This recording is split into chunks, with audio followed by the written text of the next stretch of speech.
everyone, thank you for stopping by. If you're new here, my name is Jyoti. I hope you all are having a wonderful day today. In today's video, we're going to be painting this together. Whilst we paint, may I interest you in a spooky story?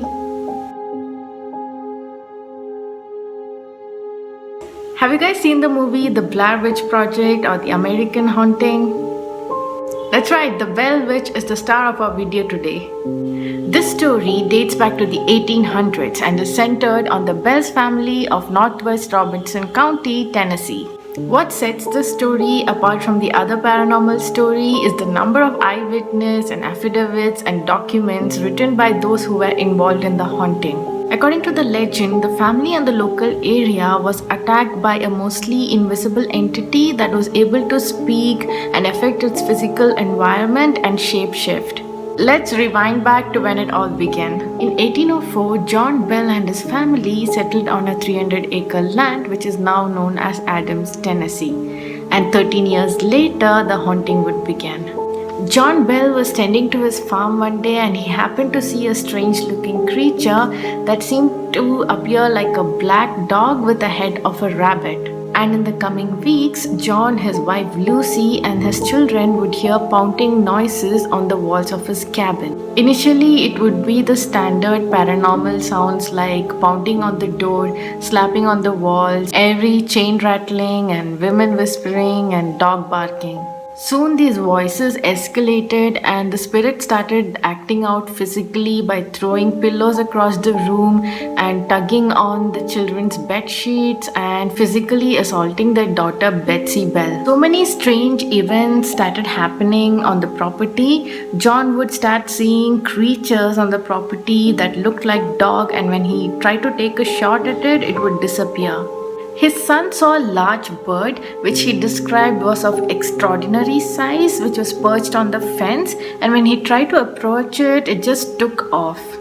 His daughter would see a little girl in green dress who was swinging from the limb of an oak tree, and a person named Dean, who was enslaved by the family, reported stating that he was being followed by a black dog.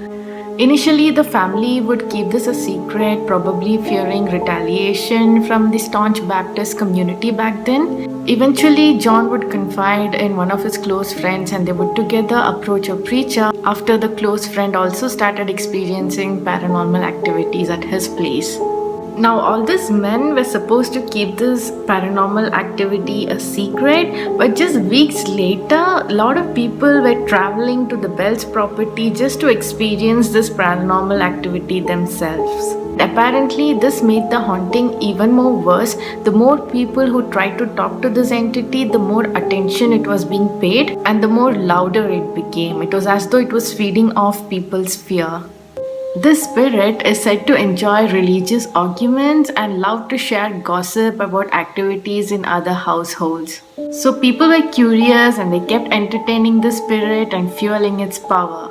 So remember John's friend who he confided in? His son would ask the spirit things like what his step-grandmother would say to the slaves if she felt they did something wrong, and the spirit would respond mimicking her exact voice and accent.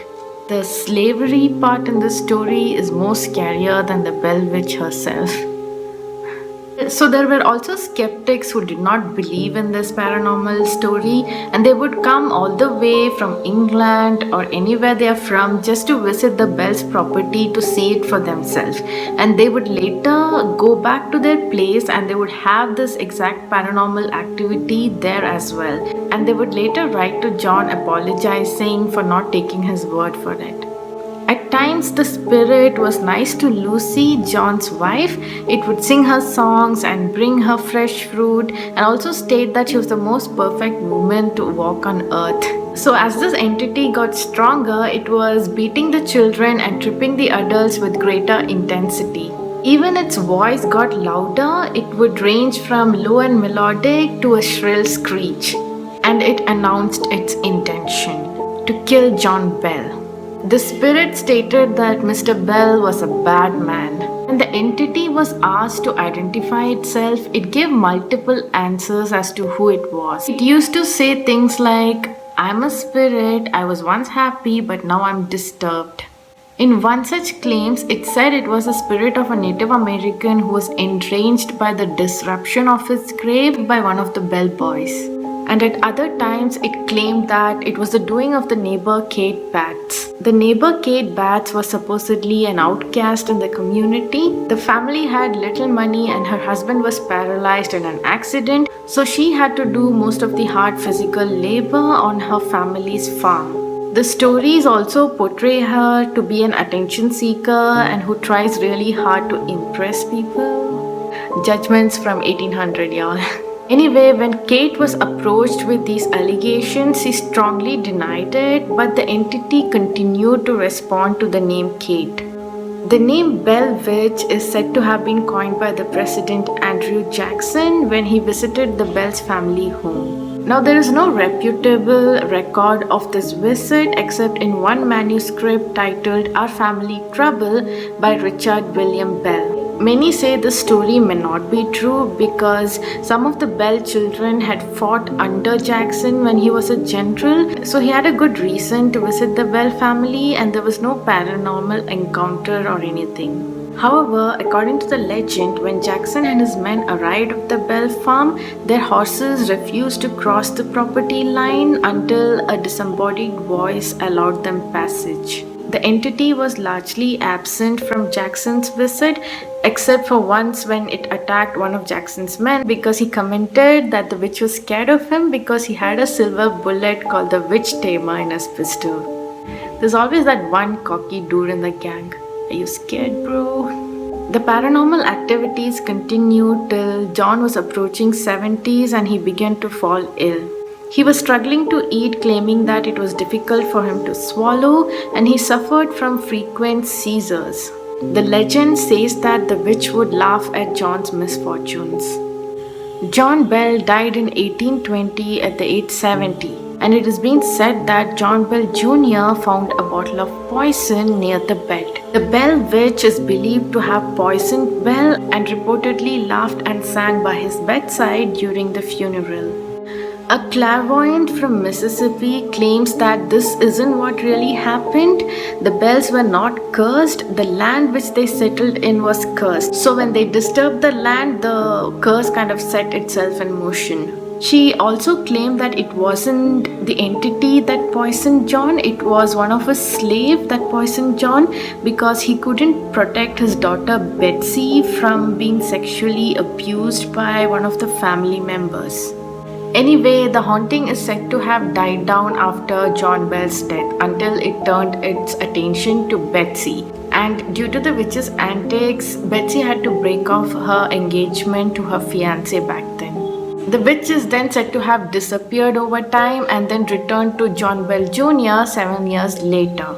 It is said to have spoken to him for 3 nights about the past, present, and future, and the witch also mentioned visiting a direct descendant of John Bell in 107 years. However, no such encounter has been recorded from that year, like it was in 1935, and no such incident has been recorded.